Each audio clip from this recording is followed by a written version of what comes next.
Hey guys, and welcome to the nicest part of my room. I'm Sam, and today we're going to talk about some of the sunscreens I found on the Indian market that nobody seems to be talking about, and these are all mineral sunscreens. I just want to put a disclaimer here saying that I don't actually hate chemical sunscreens. My holy grail sunscreen, which is this one by the Mom's Co, is a combination sunscreen, but it works really well for me. It doesn't irritate my face, but for some people it is important to use mineral sunscreens because it's not irritating to the skin the way chemical filters can irritate your skin sometimes.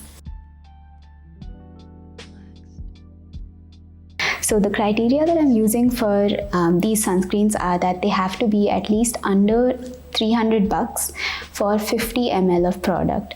I feel like a lot of people don't talk about this, but if you're spending 300 rupees to buy a 50 ml bottle, it's going to last you a lot less time than if you spend the same money on 100 ml of product.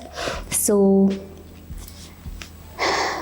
I think this is probably a factor that we should start talking about, especially when we're talking about sunscreens, because you have to apply it 3 times a day minimum, and that too a lot of it.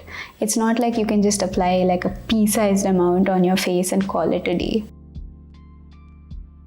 I've seen a lot of brands say that they have mineral sunscreens, but these sunscreens are usually combination sunscreens. I don't know how they get away with it. I think it's important to read the ingredient list on the back, because a lot of these sunscreens that they talk about, sometimes they don't list the whole thing. For example, the Organic Harvest sunscreen doesn't really list all the ingredients, and it is a combination sunscreen. It's not really a mineral sunscreen. And even the Mamaearth one has avobenzone in it. It's not purely mineral sunscreen. So just know what you're buying. Okay, so I have 4 sunscreens that I want to talk about today. I'm just going to list the 4 that I have found on the market that fit the costing criteria and are actually only mineral sunscreens. Then I'll tell you which one is my favorite and why. So the first one is this Jovees mineral sunscreen, SPF 60 PA+++, and the Jovees sunscreen is pretty nice at a first glance, so I thought I'd give this a try. They don't list all the ingredients on the back, I don't think, because they say zinc oxide, titanium dioxide, and then there's just a bunch of natural extracts. So they've not said anything about a preservative, and they've not really said anything about fragrance. It does have this ingredient called balm mint in it, and it's probably going to irritate your face if you have sensitive skin. When I tried it on my face, it was nice, but it did leave this tingly sensation. It is not waterproof at all. Like, even if you spray a little water on your face, it's just going to come down in streaks. So I didn't like that about this sunscreen. I think it's a good option if you don't have sensitive skin, and unlike me, you don't sweat a lot. Sunscreen that I wanted to talk about is the Mamaearth sunscreen. I don't have it with me. I used it and then threw it away, and I never bought another one. Got an SPF rating of 30 with a PA++ rating. I'm not too impressed by the PA rating, to be honest, but it is affordable. I don't know. I would suggest you go with the original one that has a PA rating listed on it, because I don't know about the other ones in that line, like the aloe vera one and the carrot seed one. They don't have a PA rating listed. It's only SPF 20. I don't know if it actually protects you from the sun. Like, how does a zinc oxide sunscreen not have any whiteness in it? How can it be completely transparent? If you want to try that, go for the actual yellow bottle. It is very much waterproof. It's quite hard to get off. You do need a cleansing balm for it. When I tried it on, sometimes it would break me out like really badly. I would have like breakouts on my forehead and stuff.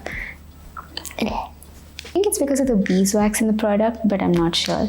It also has essential oils, which I'm not a big fan of, so that's why I never bought it again.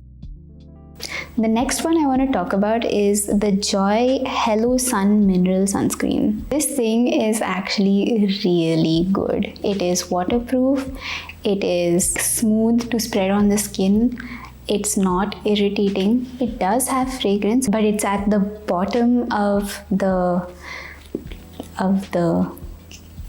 ingredient list. I really like it. It's 50 ml and it's $295, and it's got an SPF rating of 50 plus with a PA 4 plus rating, and this is something that I haven't seen any other sunscreen claim within this price range. So if you are looking for a mineral sunscreen that's like comfortable to wear, this might be the one that you go for. I want to mention a sunscreen that I found online but I haven't ordered yet. I will show you how it looks in maybe a future video, but it is the Lotus Herbals Mineral Sunscreen. I'll put a picture of it on the screen, and it has 3 variants. They have SPF 30, 40 and 50, and I believe the SPF 40 one has a tint to it, so I'm excited to try that.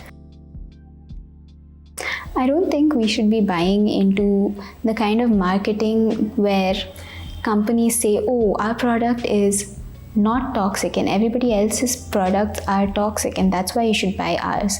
Because obviously they have a financial motive behind saying things like that. So we should be smart consumers and actually go to unbiased sources of information. At the end of the day, use a sunscreen that works for you. You don't have to use a mineral sunscreen. I just want to put a disclaimer out there.